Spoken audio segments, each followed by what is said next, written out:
Hello everyone.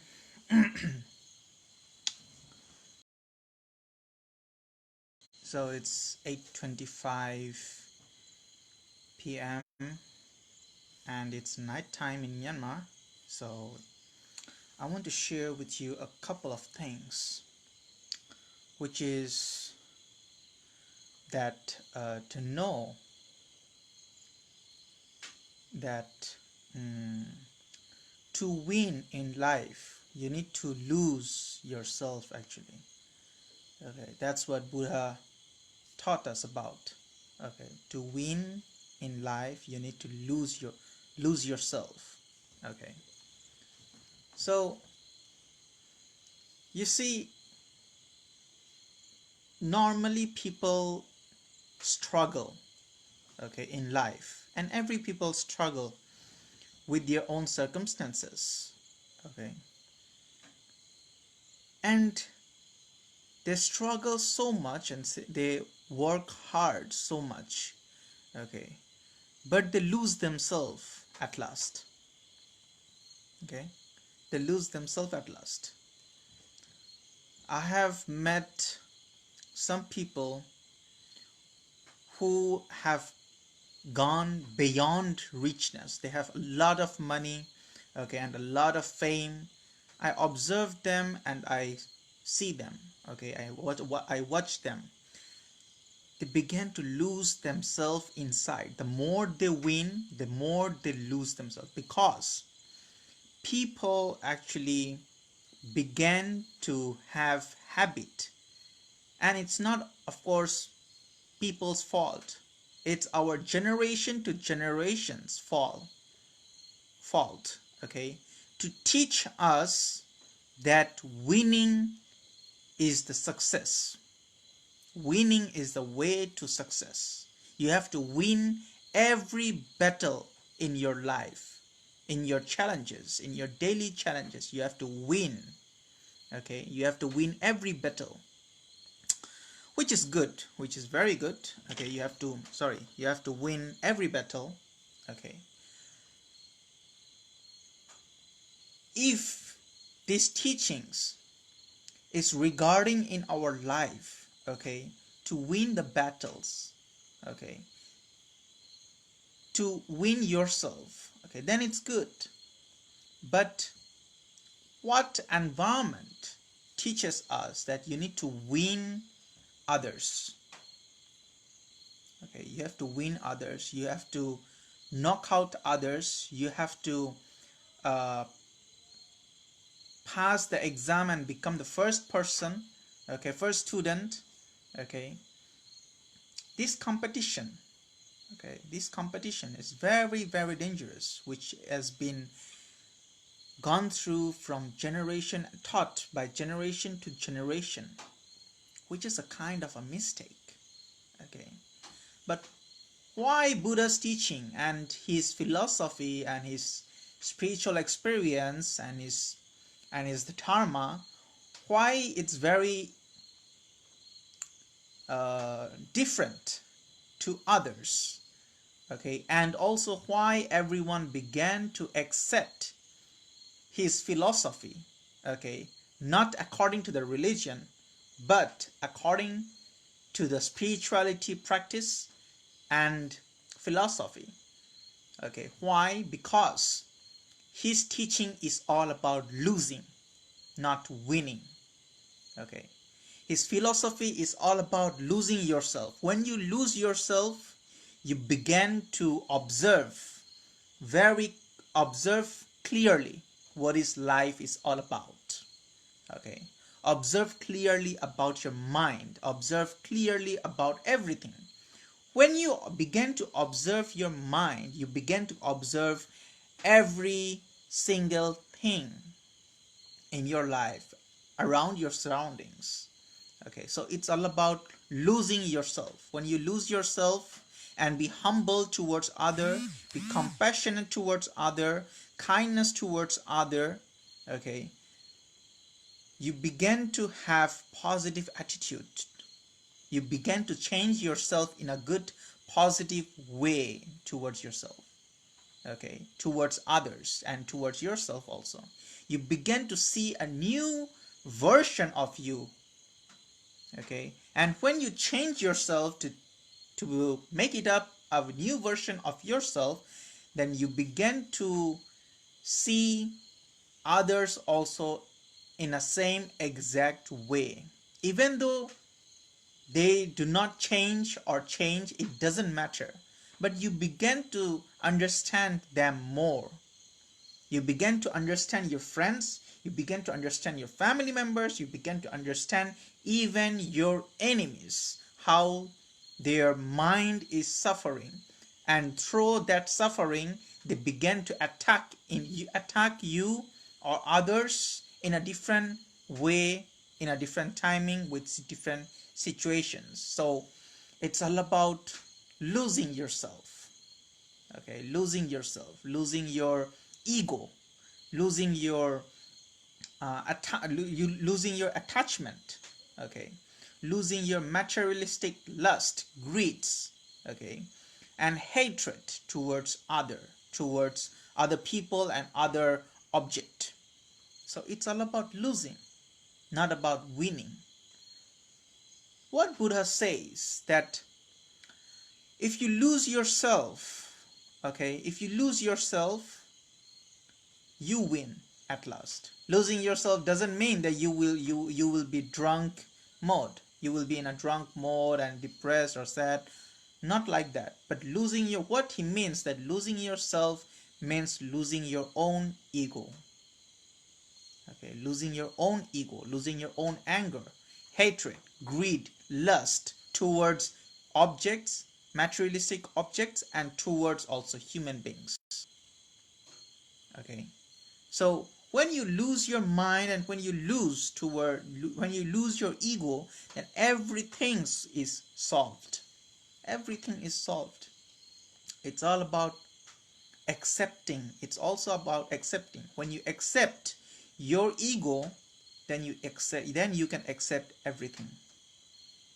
That ego, that acceptance of ego, okay, when you accept that ego, when your ego, then you can accept yourself, and when you can accept yourself, then you can accept everyone, even your enemies. You can accept it.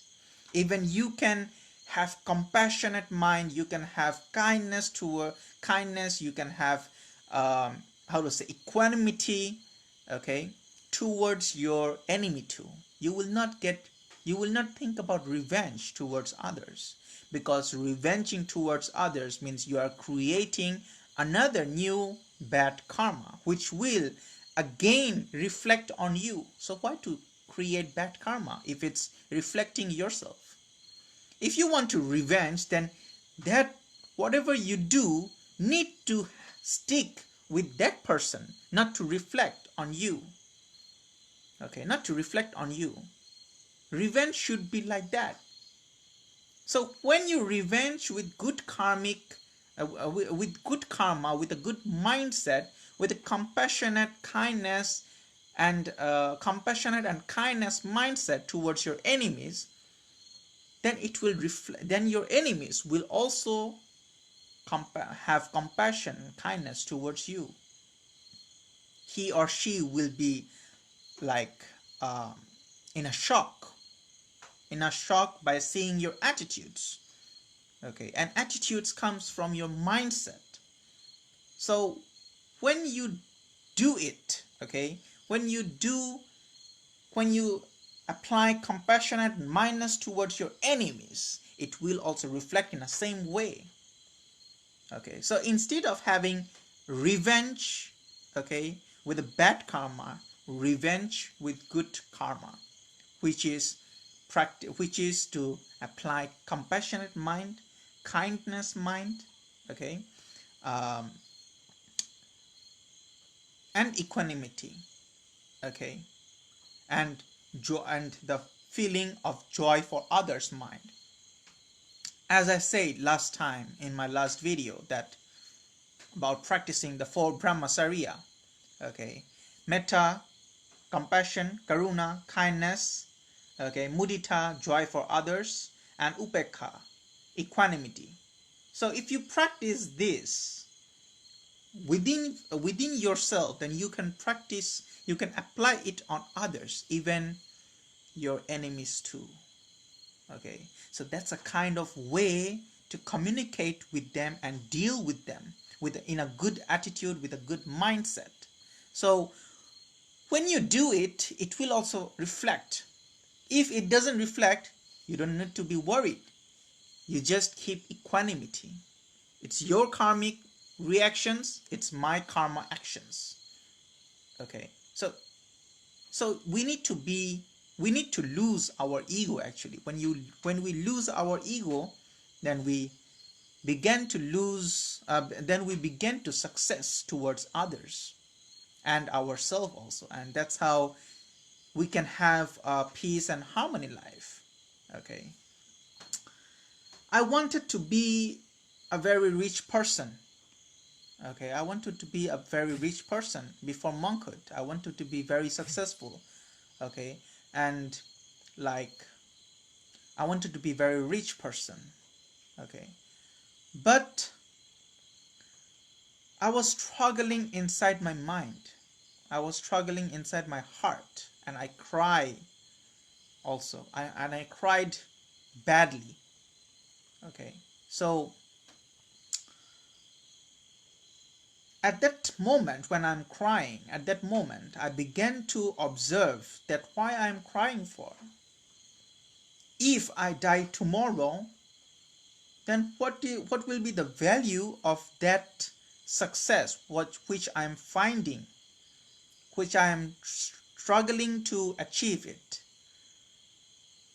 So when this kind of arises inside my mind and I observe myself, okay, then I began to think that there is a problem inside me.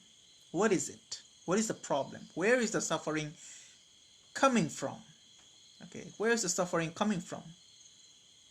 Okay, I wanted to be very rich, very successful, fame, name, okay, Mercedes, buying Mercedes, buying big houses, okay, having a very good family life. But if I die tomorrow, then what will be the value of those materialistic and small success? It's just a temporary pleasure for me, temporary enjoyment for me. Where is the problem which I'm suffering from? And where is the suffering coming from? I remembered that my mom died at the age of 35. Okay. And now due to coronavirus, even teenagers are dying too. Okay. Death doesn't count on age. It counts every second of your life. Okay, every second of our life. So I began to have my monkhood life and I began to search it through meditation, reading books and meditation, um, following Buddha's path. Okay, how is it? Then I began to understand that then I began to understand that when I lose everything, I become peace and achieved success on myself. On my mind, I began to have peace. On my mind, I began to reduce my suffering from illusions. Reduce it, just loosen it up. And be aware of it, of the thoughts, that it's passing, arising and vanishing, arising and vanishing. One by one, it's arising and vanishing. The memories, the imagination, the thoughts, every stuffs, okay, arising and vanishing. I'm not holding it, but I'll be aware of it. And then at one time, with the continuous practice, we began to lose those thoughts, imagination and memories. and slowly, when the data in our brain or in our mind is completely completely closed, then we can finally attain the inner peace. So it can be also applied in it can be also applied in meditation too. And to find this inner peace, this permanent inner peace and this permanent bliss, we need to lose ourselves in our practice. The same thing goes in our daily life. If we begin to hold something or some objects or some people tightly with attachment, okay, we begin to face suffering. We begin to hate. We begin to get anger. We begin to get greed towards that object or people. When we loosen it up and just stay and just observe them, they are impermanent objects or being, which we began to realize after some moment, okay, with our own awareness. So raising awareness is very, very important in Buddha's teaching. Okay, raising awareness is very important thing in Buddha's teaching to attain the inner peace in our mind. And if we have attained the final inner peace, the permanent peace with awareness in our mind, then no matter what kind of storm or pressure come from outside, we can handle it very easily, because those pressure from outside, what we are facing, is also illusion. It's not permanent. So when we lose ourselves, lose our ego, lose our anger, lose our thoughts and memories, lose our greed and lust from our mind, then we attain the inner peace. And just be aware of the situations from outside, whatever or however it's pressuring us, it will also pass away. So that's how Buddha taught us to lose ourselves, be gentle ourselves. And practicing this, to lose ourselves with diligent practice, we can attain success with our inner peace. So that's all what I wanted to share with you today. Thank you.